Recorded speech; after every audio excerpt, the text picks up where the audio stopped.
of youth.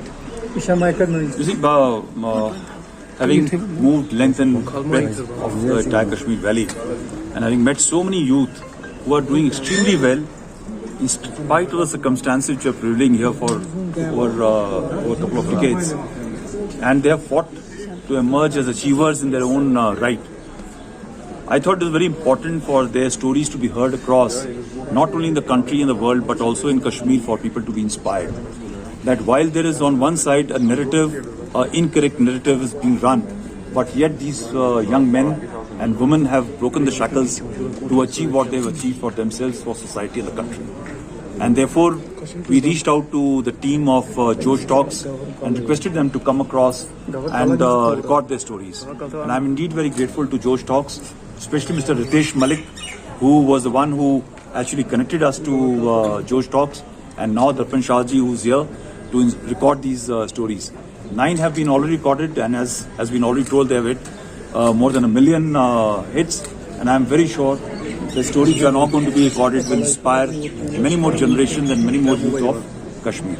Sir, during your tenure, we have been seeing a lot of anti-terror operations where Pakistani terrorists were neutralizing huge number. Despite the army and the police claiming that an anti-infiltration grid is there, how come that we are neutralizing more foreign terrorists, in particularly in Srinagar and other belts now? Zenith, firstly, these terrorists, majority of them who were here, they were on the quiet. So what had happened is that initially they were putting the local youth as a local terrorist, as the face of terrorist activities and terrorism.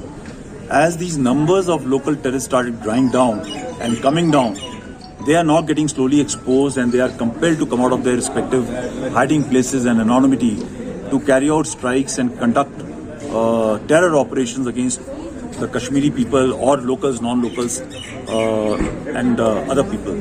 And therefore, when they have started coming out and emerging, they are now getting exposed, and the contacts are happening. I can assure you that this year, established by the entire intelligence people, there was only one attempt which was made by from the cross to infiltrate, that was destroyed. And since then, there has been not a major attempt. There are reconnaissance and some degree of attempt which was thought of, but because the grid, they have not made a very credible attempt to come aside. Yeah, of course. These are challenges, because once they're carrying an Aadhaar card and checking and all these things done to validate the truth behind this person or his real identity is a difficult proposition. Also, when there's an encounter which is on and a person comes out with a valid Aadhaar card and he moves out, it's a difficult challenge. But yes, I think slowly we will overcome this problem. Sir, my question has two parts. One is that before superannuating, General Naravne made an important comment in Delhi.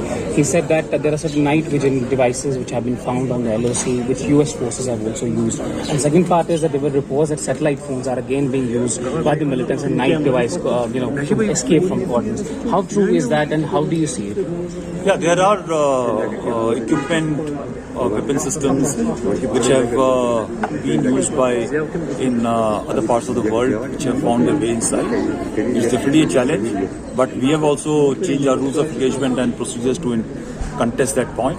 They have been found, and they are not in those large numbers, but definitely there are signatures, and we have recovered in after the encounters, and some on the sea have been recovered in 16 cold places. So it's not a big challenge. We have been able to work around that system. Yeah. Thank you, sir. Thank you. Thank you. Thanks a lot. Yeah.